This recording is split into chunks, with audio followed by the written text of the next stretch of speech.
Today, on Be Something Wonderful, F your thoughts. This feeling comes first.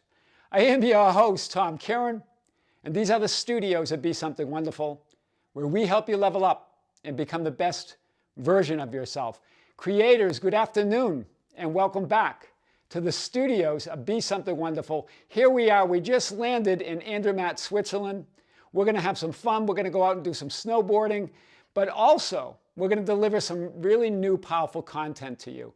Today's video came from a question. It wasn't really even a question. It sounds more like a statement from one of you that said, Tom, so basically what you're saying is F your thoughts and feelings, that they don't matter, and just go to the conviction, go to the knowing, go to the assumption, the absolute assumption that you're already living the dream life that you want to live, that you're already the person that you desire to be, and then that will be your physical experience. It will unfold as that physical experience. Well, we've talked about this idea many times, and yes, we're sort of saying that, not in your words, right? Because we just talked about that idea in a recent video where some coaches and teachers were saying, well, just F3D, it's not real, it's an illusion, blah, blah, blah. But we're not saying that.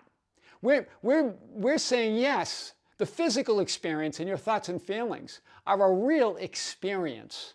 It's just that nothing is what it seems. And it's always changing in every moment. So let's unpack it like we never have before. We're saying stop fighting your thoughts. Stop trying to figure out your feelings. Right? We get to this thing, we're going, well, why am I thinking this? Why am I feeling that? And that just creates more thoughts and feelings that give you stories and answers to why.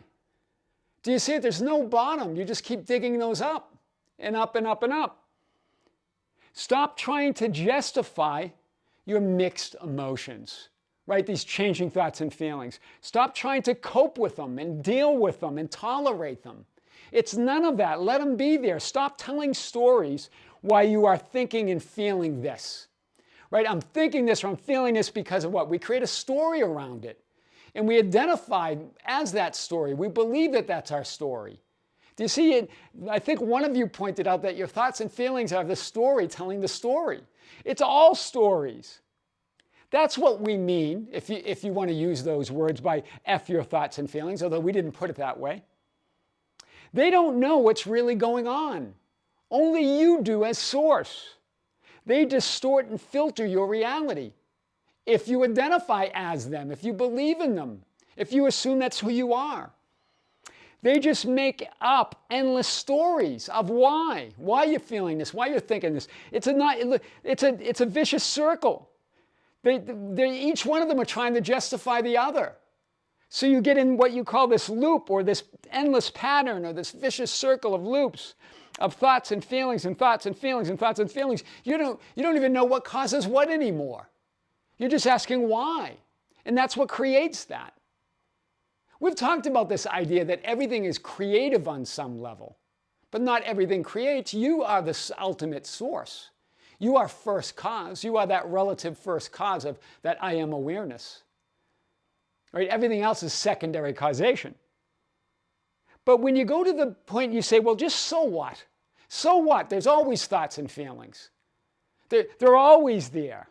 So what if it feels like a loop? Bring your awareness to it. Decide how you're going to feel. In other words, feel yourself as source. That's what the idea of the wish fulfilled, or the feeling of wish fulfilled, that Neville Goddard was pointing to, where he says, I do not mean feeling by wish fulfilled. I mean the acceptance of the fact that you're already that which you desire to be. It's an acceptance of the truth of who you are. You're bringing awareness to it. There's no fighting. There's no resisting. There's no judging. And it leads to the idea of who. So what? Who am I? Where am I and who am I? Moses answers, here I am. That's what matters. Otherwise, you're going to why, and then why leads to how. How do I change that? Why am I feeling that? You create the reasons, and then how to not feel it. And you keep continuing this loop. Wow. Those changing thoughts and feelings, those mixed emotions, have no power and authority to create and manifest your reality, hear this, unless you give them that power and authority.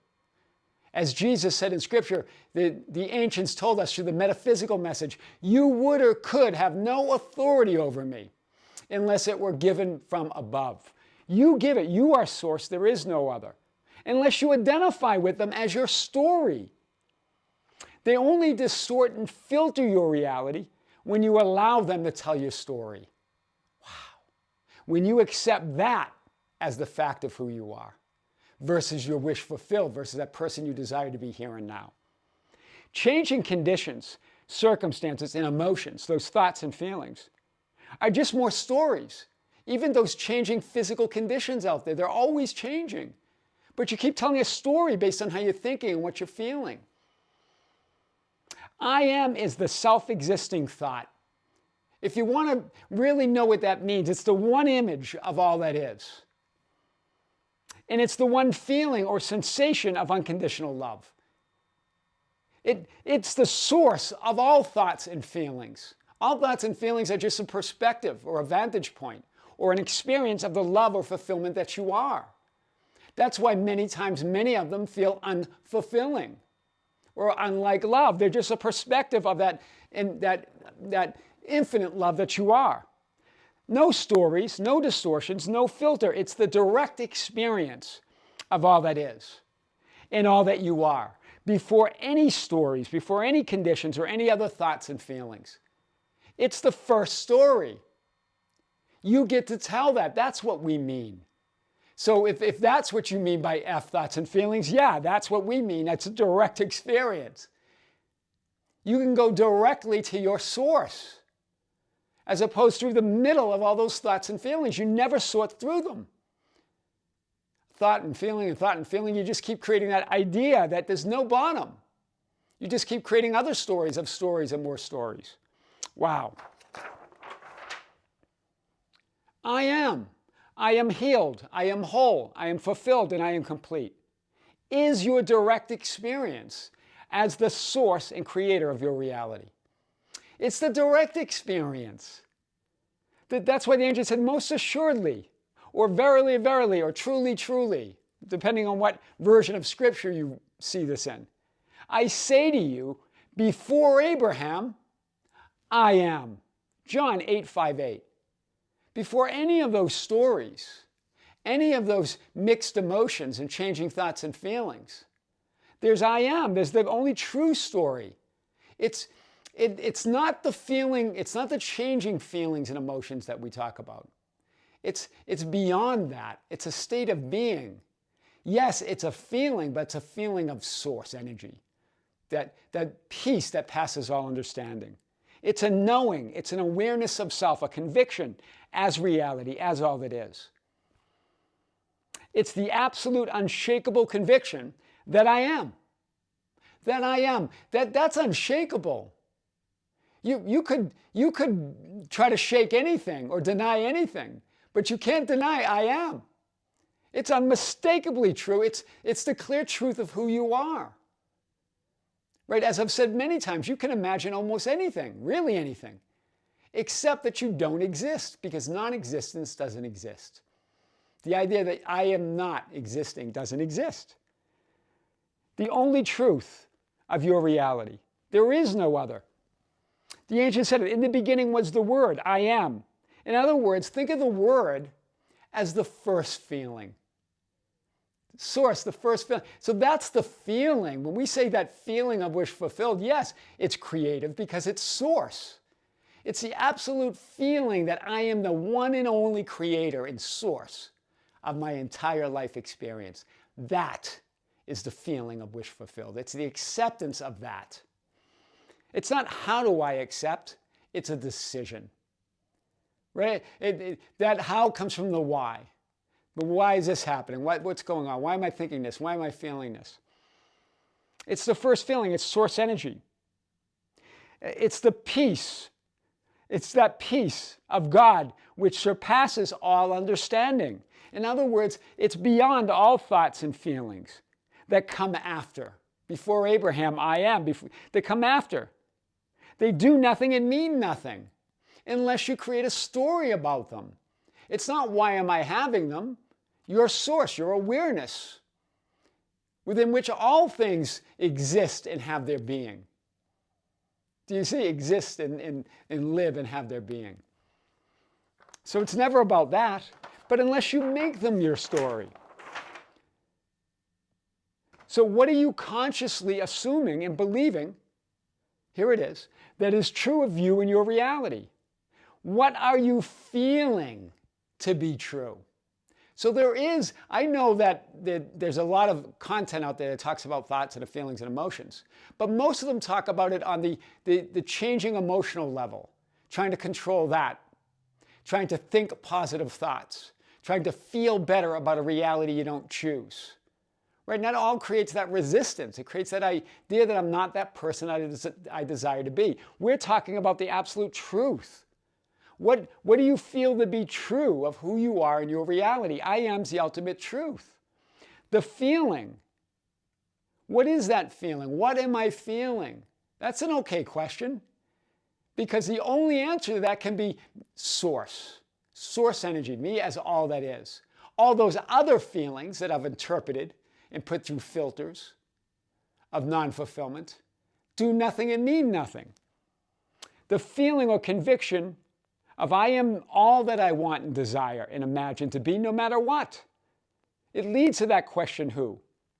Remember, it's saying that I'm the only proof. I am the only proof and evidence. I am. Versus the feeling or conviction of I am not. I am not fulfilled. I am not loved. I am not needed. Healed. Needed too. I am not whole. I am not complete. Can't read my own writing. Do you see? Both of these are convictions of I am. But only one of them is the truth, the absolute truth, that it's I am. The other one's patently false because I am not cannot exist. Non-existence doesn't exist. But it's still a conviction of that I am that you say you are, that you know you are. That leads to the question that it's coming from the question, why and how do I change this? This feeling that we're talking about, this assumption conviction, comes first. I am. I am. Even this idea of I am not comes after. There's just I am. The feeling is a decision without emotion. What you accept as true about yourself and your reality. That's all it is. And it's a decision here and now. So yeah, well, okay, F your thoughts and feelings, but not because they're an illusion and they're not real. When we say illusion, we are pointing to the idea that nothing is as it seems. Everything is real or reality. Just like standing in front of your physical mirror at home. If you're real, that image in the mirror is real. It's just not what it seems. You can't change that image in the mirror from the outside, from trying to hit the mirror or trying to do something to the mirror. The image doesn't change. You've got to be that version of you.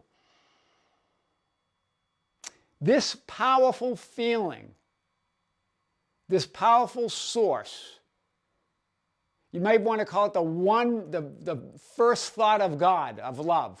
The first feeling of God, love. The first thought and feeling, love. I am, comes first. It's first. Right? Remember, God made the first move. Remember that, and some of you were correcting me on that out of Scripture because I think I put I said John 15, I think, or John 5, and it's John 15. Just putting a 1 there, guys. But remember that verse from Scripture. We love because He first loved us. It's unconditional. Love makes the first move. That feeling of fulfillment is the first feeling. The first feeling of source. It's first cause. And you are relative first cause. So it's you acknowledging your conviction and your state of being as that source and creator of your entire life experience. I am your host, Tom Kearin, and these are the studios at Be Something Wonderful, where we help you level up and become the best version of yourself. Creators, thank you. Thank you for being with us. More content coming. Another new video also on the Tom Kearin channel is coming.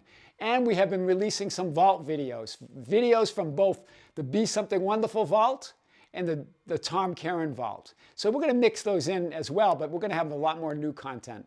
So stay tuned. Until next time, this is Tom Kearin here in the Alps, in Andermatt, Switzerland, coming to you with more powerful content on Be Something Wonderful in the Tom Kearin channel. Until next time, with great love, with great light and infinite gratitude, this is Tom Kearin. See you soon.